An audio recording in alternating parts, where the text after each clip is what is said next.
Hello students, मैं अनिता त्रिपाठी स्वागत करती हूँ आपका आपके अपने YouTube channel each one teach one में। प्रिय विद्यार्थियों, मीरा बाई के जीवन परिचय को आप पढ़ चुके हैं। बच्चों, आज मीरा बाई द्वारा रचित पदावली के पहले दोहे को मैं पढ़ाने जा रही हूँ। आप लोग इसे ध्यान से सुनिएगा। बसो मेरे नैनन में नंदलाल, मोर मुकुट मकराकृत कुंडल, अरुण तिलक दिए भाल। प्यारे बच्चों, मैं इसे एक एक लाइन से पढ़ते हुए आप लोगों को इसकी व्याख्या बताती चलूँगी। साथ ही जो कठिन शब्द हैं उनके अर्थ भी मैं बताते चल रही हूँ। आप लोग इन चीज़ों को ध्यान में रख के पढ़िएगा। तो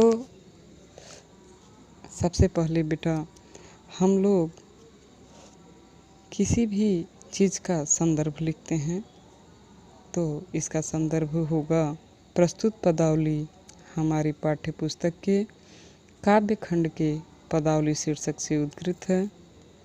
यह श्री कृष्ण की अनन्य उपासिका मीराबाई द्वारा रचित काव्य मीरा सुधा सिंधु से ली गई है। ये बात ध्यान में रखिएगा बेटा कि मीराबाई के काव्य खंड की जो पदावली है यह मीराबाई द्वारा रचित काव्य मीरा सुधा सिंधु से ली गई है। बच्चों, अब इसका मैं प्रसंग बताने जा रही हूँ। प्रस्तुत पद में मीराबाई अपने प्रभु श्री कृष्ण के रूप सौंदर्य पर मुग्ध होकर उनसे अपने नैनों और मन में बसे रहने का अनुरोध कर रही हैं। यहाँ मीराबाई ने श्री कृष्ण के रूप सौंदर्य का वर्णन किया है। व्याख्या हम देखते हैं। व्याख्या में मीराबाई कहती हैं, बसो मेरे नैनन में नंदलाल, मोर मुकुट मकराकृत कुंडल, अरुण तिलक दिए भाल। भगवान श्री कृष्ण के प्रेम में लीन मीराबाई अपने आराध्य श्री कृष्ण से कहती हैं कि हे श्री कृष्ण, आप मेरी आँखों में बस जाओ।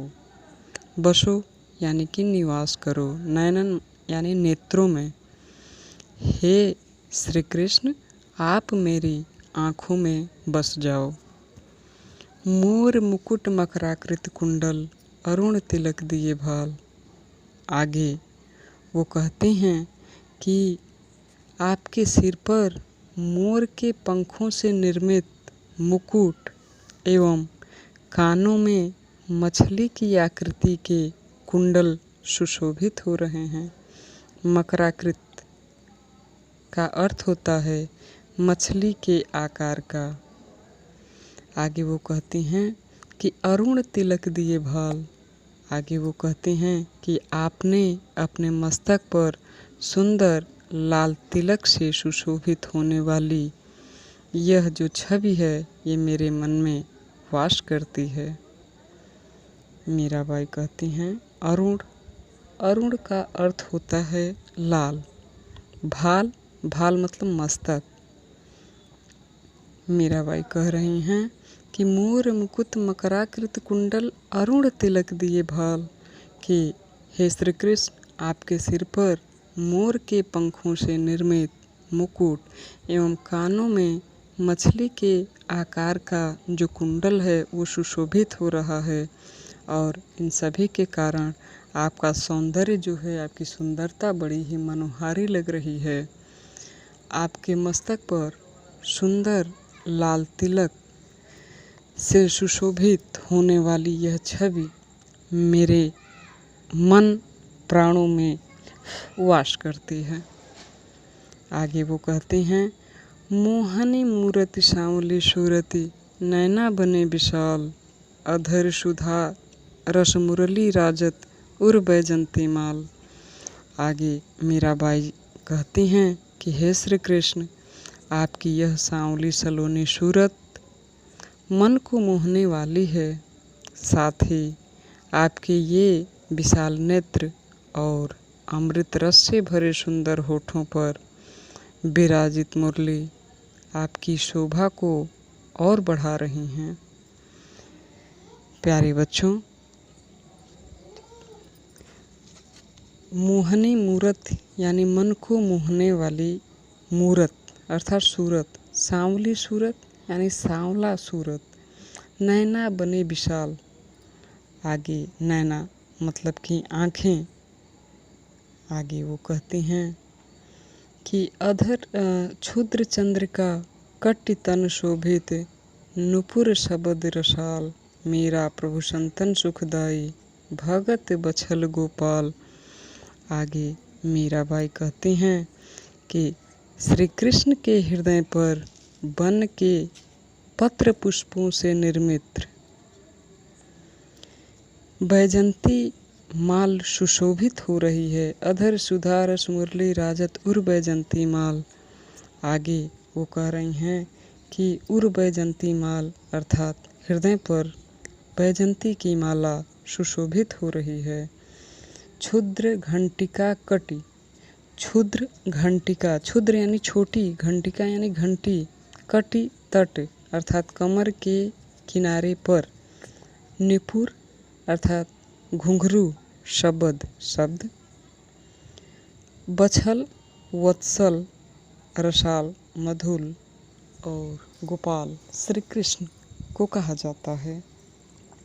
आगे वो कह रही हैं कि क्षुद्र घंटिका कटितन शोभित, नुपुर शब्द रसाल, मेरा प्रभु संतन सुखदाई, भगत बछल गोपाल।